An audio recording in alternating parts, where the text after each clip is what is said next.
Herodotus is usually accepted as the first historian in the modern sense, or the nearly modern sense of the term. This is not because he was the first one to chronicle major events or establish dates for occurrences of interest to his contemporaries. Herodotus's treatise on the Persian Wars is a genuinely historical treatise. It is the first item, the first entry in this genre, and in many respects it is paradigmatic for the historical scholarship that would follow over the course of centuries.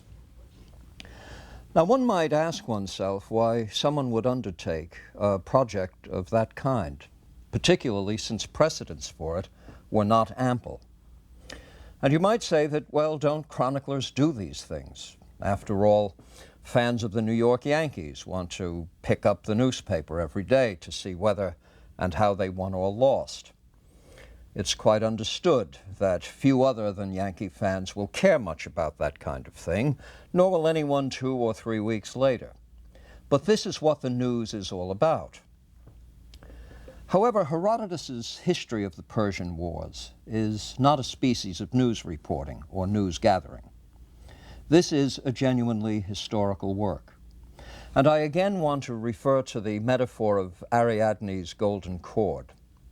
This is an historical work in much the sense that Theseus, getting out of the labyrinth, is retracing steps in order to extricate himself from a bind. Herodotus tells us in the first sentence of this work that the account is given, quote, so that the deeds of these brave men not be forgotten, close quote. He wants people to know what we can rise to do, how we can rise to truly heroic levels of behavior. And he also wants us to recognize the multiplicity of factors that participate in any genuinely historical event. The number of vantage points one would have to occupy in order to understand any complex social phenomenon. In today's lecture, I will touch upon just those features in Herodotus that turn out to be very important and in their own way deeply philosophical, not extra-philosophical, but philosophical in their own right. The connections are subtle but pervasive. In his Persian Wars, Herodotus is wrestling with what I have referred to as the problem of knowledge. And what could be a more burning question, at least at the level of daily life, than the causes of war? Think of it. War and mayhem, the death and destruction that it produces, the deep suffering, the rift between and among peoples, the collapse of trade, the creation of suspicions that might take generations to subside, the redrawing of boundaries, political boundaries, alterations in the economy, the sudden increase in a class of slaves now won victoriously by the winning side. How to understand the causes of something like this? The problem of knowledge presents itself most vividly when we ask the question, why are we like this? Now, Freud, of course, would tie this in with certain instinctual aggressive tendencies that are outgrowths of our evolutionary animalistic heritage, that sort of thing. That we are the way we are because at the instinctual level we are driven by blind, self-protective, self-gratifying impulses. Herodotus, I think I can say, if I may say, knows better than this. When you actually look at men at war, they don't hate each other. The sources of action, the drives, impulses, and motives, are not at the level of uncontrollable hatreds. It is not aggression that moves armies, it is devotion. Moreover, what brings about such conflicts at the most fundamental level are irreconcilable values, perceptions of a radically different nature. What brings these things about actually is a form of discourse. Sometimes we call it propaganda, but whatever it is, legions are moved by words and symbols, and in a way that I think Freud, with all due respect, missed. Herodotus recognizes this, and this is why he spends so much time on who the participants are in this world in this world war, for it is a kind of world war in a smaller world than our own. The Persian Wars feature not just Greek-speaking people and people from Persia. Rather, every clan and sect and petty province will be dragged into the conflict, each moved by its own peculiar understanding, its own enlarged set of grievances. These are the reasons for Herodotus telling us so much about their dress, about the particular weapons they use, how they decorate them, what they say as a battle cry, what they eat, how they dine, what their economies are, their trade relations.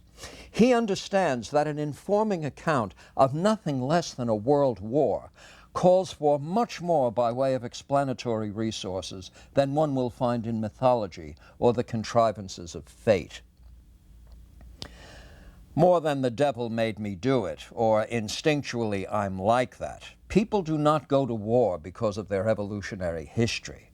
They go to war for stateable, discoverable reasons, bound up with politics and culture, civilization, religious and moral values. Herodotus teaches that to account for events of historic proportions, one must go well beyond the mere chronicling of the events.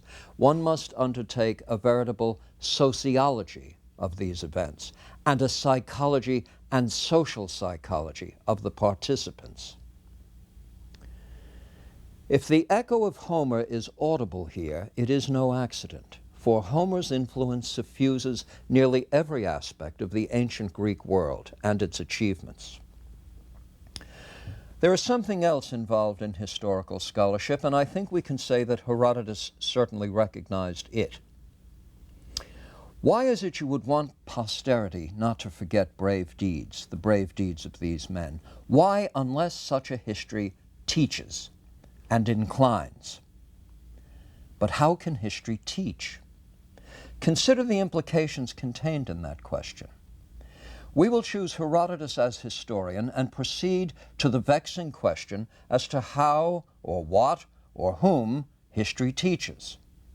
We've already got the historian, a writer by the name of Herodotus, who, if nothing else, recognizes the great variety of factors that incline whole peoples toward warfare. He establishes that these factors are deeply embedded in culture, and that cultural differences create yet other differences. Then, too, there are these problematic language differences.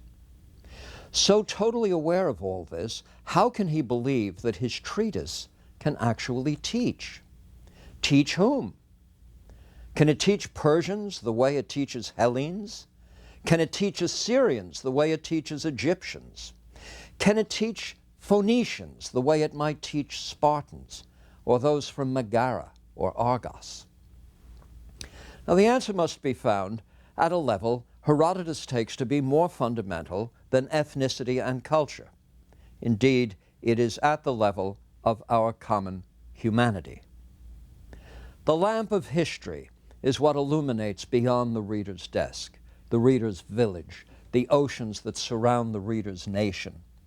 When properly constructed, the lamp of history, the study of history, illuminates the very commonalities that constitute human nature itself.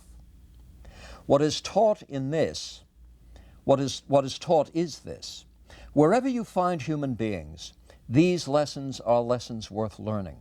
And no matter how different the language, or the culture, or the customs, or the diet, there is a root humanity that is reached by such events, and that will allow us to predict how we are likely to behave under certain conditions, and how those conditions, therefore, should either be promoted or shunned, depending upon whether our behavior is to be laudable or reprehensible.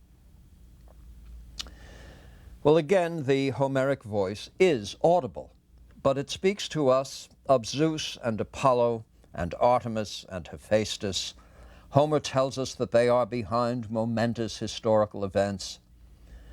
Now contrast this with chapter 64 of Book 2, where Herodotus, writing about Egyptian religious prohibitions and rituals, declares that he simply will not even attempt an explanation when it comes to this sort of thing. On matters of this sort, Herodotus is like Protagoras. The subject is too complex. and life is too short. What do we hear Herodotus say? He says, "I'm not going to do this at all. To do so, I should be led to speak of religious matters, which I particularly shrink from mentioning." Now, of course, this is the sort of sentence that could be subjected to a variety of interpretations. I think this is not just a version of Protagoras recording the evanescent nature of life and the inscrutability of things divine. Rather, I think this is Herodotus saying, the Persian Wars were caused by us. And I can offer an account of this without dilating on questions of religious belief in Egypt, etc. Oh, these beliefs are going to count for something as regards the causes of the war and the outcome of the war. But they are not going to account for it because the actual gods referred to in that religion are doing it. It's because the beliefs are doing it. There really is something utterly humanizing and humanistic about this, for it is a philosophical perspective on human nature. It's a philosophical perspective presented in the form of a history. And history, of course, is not only one of the humanities and a form of humanistic study. It is a humanizing study because, in fact, it is an account of what we do, and therefore it helps answer the question, who am I? It helps us address the command, know thyself. To know thyself is, among other things, to know what we've done. Now, I say what we've done. We as Persians, we as Egyptians or Assyrians or as Athenians, no. We as human beings, what we have done, what we believe, what moves us, how we move each other. If Herodotus's history of the Persian War succeeds as a descriptive psychology of human nature under conditions of stress and strain, a misguided, self-deceiving, ambitious human nature, it is less successful as an accurate historical account of events. Scholars the world over still publish papers establishing their own celebrity by showing how Herodotus obviously got one thing or another wrong. He was wrong about the numbers of ships and casualties, wrong in his staging of certain encounters between people who couldn't possibly have met, etc. Much of the criticism is well earned by the text itself, though I don't think all of it is. Recall that Herodotus never tires of pointing out where in his treatise he is expressing what are merely his own opinions. Furthermore, at many places in the text, he points out that what he is about to relate are the opinions he has heard from others. As he was not an eyewitness and cannot actually corroborate this or that bit, he notes instead that it has been reported and is worth passing on anyway. This is not defective historical scholarship. Rather, it is an example of the scholar's burdens and how they are permissibly borne. In so many words, Herodotus is saying, look, you're never wrong providing all the data. There will always be the problem of sifting and judging and analyzing and establishing the validity of the claims, but let's not start out with the assumption that we should deny readers access to information clearly affecting the historian's own thinking. No, here's the record. Let me give it to you straight out entirely. Well, of course, once you do that, you're going to fill pages with gossip and innuendo, guesses, hunches, out-and-out propaganda. There is plenty of that in Herodotus's Persian Wars. Perhaps in considering one such instance, we might comprehend more fully what's at the bottom of some of the tricks that Herodotus includes in his otherwise worthy history.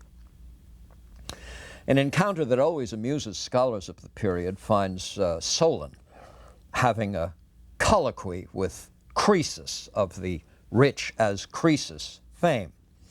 Croesus is all puffed up with his own wealth and power and is looking forward to meeting Solon. He knows Solon is the wisest of men. Of course, given the dates, the two could not possibly have met. In any case, we learn that Croesus is looking forward to meeting Solon so that Solon, among other things, can put the wise man's seal of approval on Croesus's own greatness. So the encounter finds Croesus welcoming Solon. Might have been something like this: very, very happy to meet you. You're a wise man, etc., etc. The conversation doesn't go very far before Croesus asks, he's asking Solon this question, by the way, who would you say is the happiest of men? Now, you know the answer he's expecting.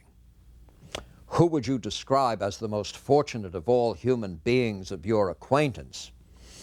Nothing personal here, mind you. Just sort of tell me here, in this royal setting in which you find me with a smile on my face, this temple of opulence, perhaps a temple of vulgarity, filled with healthy children and royal and obedient subjects, well, who would you say is the most fortunate of people?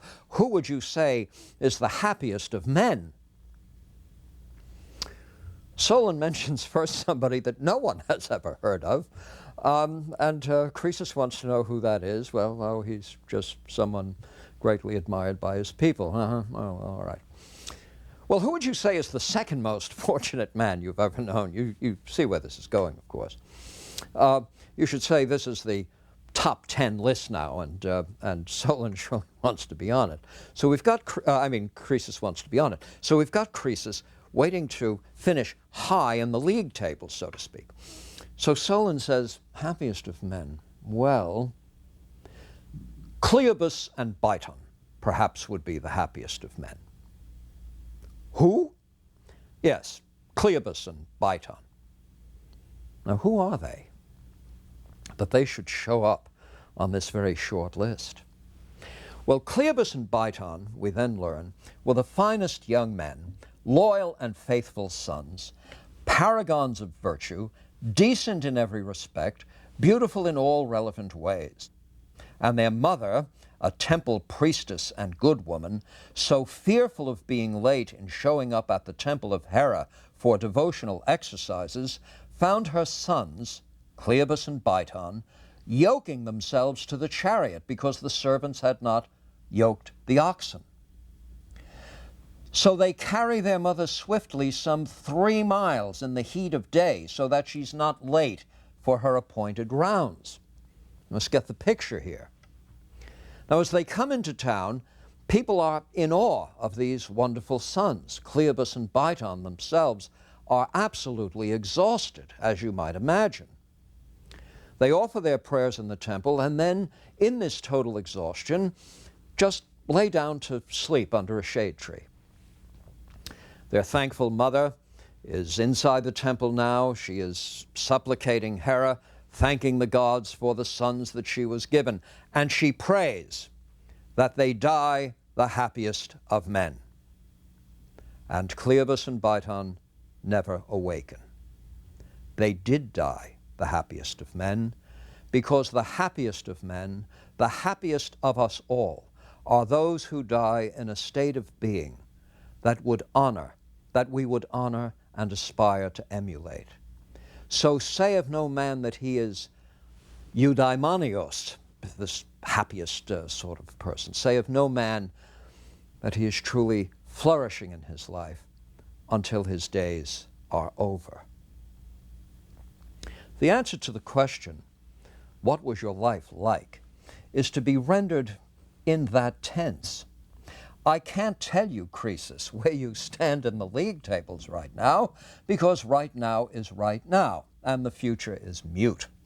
Let us see what you do with the balance of your life, and more importantly, let us see how you are remembered. The Latin for memory is very good here, monumentum. Let's see what your monument is, you see. Now, Herodotus is constructing a monument, a monumentum. He is constructing a memory of events participated in by the great and the small, by the hero and the villain, all operating under different and strained conditions. And in doing this, he sketches out the kind of life worth living. This is the record of history, in its own right, a kind of ethics addressing what I've called the problem of conduct. Not just in ethics, not just what people do, but positive teaching about the wages of cowardice, about what we can earn through heroism, what we can earn through commitment and devotion and decency. Here is Herodotus pausing to give us this little vignette on Cleobus and Biton.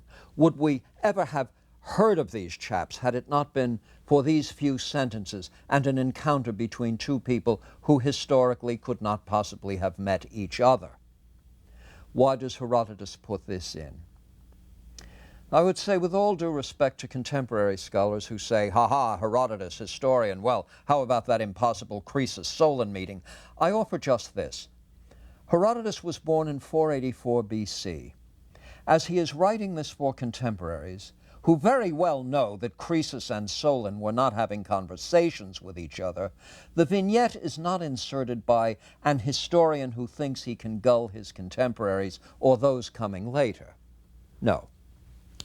Herodotus is conveniently including a little morality tale within his elaborate history. He has already told us what's merely his opinion, and the opinions others have, to underscore the difference between an opinion and a fact. The vignette is inserted as a comment on our aspirations, because after all, the cause of war, the causus belli, is a complex of conflicting aspirations. Someone is trying to achieve something. Some group of people is trying to achieve something, and prepared to risk life and limb to do it, and to have others die for it. Well, now let's rehearse the discussion, the conversation between Solon and Croesus. What is worth dying for? What should the aspiration be? Here is Croesus. Just about anything you can imagine an upper middle class or petty aristocrat seeking, Croesus has in abundance. Why, he's rich as Croesus. Solon is nearly a Jungian archetype of the wise man, as in the wisdom of Solon. So Solon is inserted emblematically to provide a précis on the nature of happiness. And Croesus is inserted for the same reason. Croesus's very life is, on some account, a précis on the nature of happiness. Who would not want to be rich as Croesus? Perhaps in our own time, one might think of perhaps Princess Diana, a lovely woman married to a future king, descendants from an ancestral family, raised on a great estate, loved by all. Do we say of this now dead princess that she lived the happiest of lives? Not a bit of it. Imagine that young woman meeting Solon, and in a lapse of some kind, I don't think that this would have been at all characteristic of Princess Diana as a young woman, but saying, let's say after a second child was born and the palace is set up and so forth, saying to Solon, whom would you regard as the most fortunate of women? And of course the answer would be, well, I don't know. The person Solon might have picked out. But he certainly could not have picked Diana. Rather, he might have said something like, Princess, you are 30 years old. I don't know. I can't even count you in the process until your days are over. All estimations of eudaimonia are finally retrospective. We look back on the life that was lived and then come to some estimation of whether it was a flourishing life. It's what others are finally going to come to regard as the life you lived, what it has amounted to in the eyes of others in a position to make the judgment. You're living that life as best you can, and it's posterity that will pass judgment on whether or not, all things considered, it was the life others of us wished we could live. It's not something the actor himself is ever going to know, because the actor himself has not been told by Clotho just how much time he still has.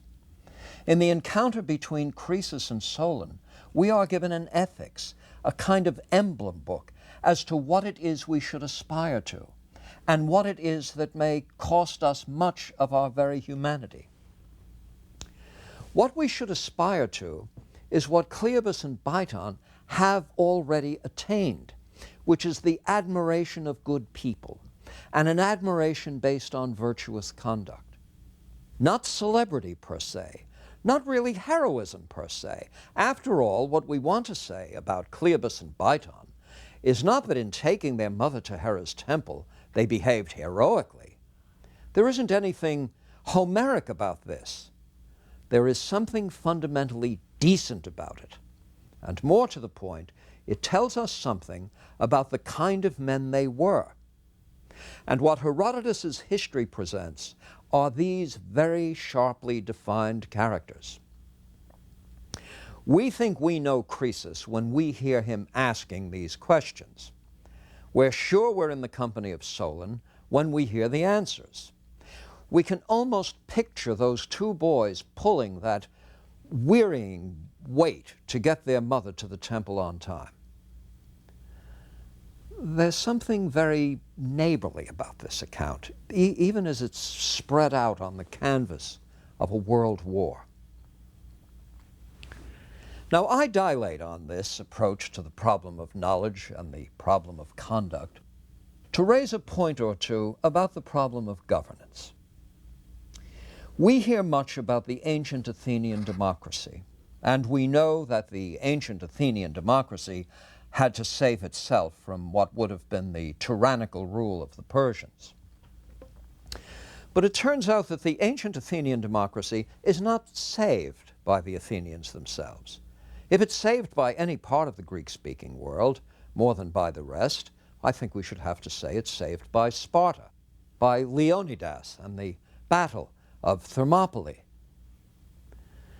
In Plato's Republic, we're going to see this again. We're going to see this reflection on whether at the end of the day it's an infantry trained for hand-to-hand combat that finally carries with it the core of precepts on which governments finally depend, or whether it's an Athenian navy striking an enemy at a distance, being remote not only from the scene of battle, but from the battle's most imminent threats.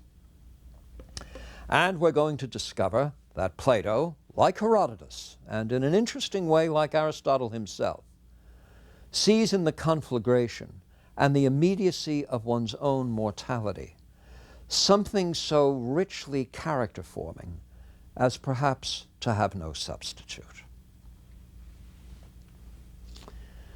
Well, this is an awesome account and indeed something of a worrisome conclusion.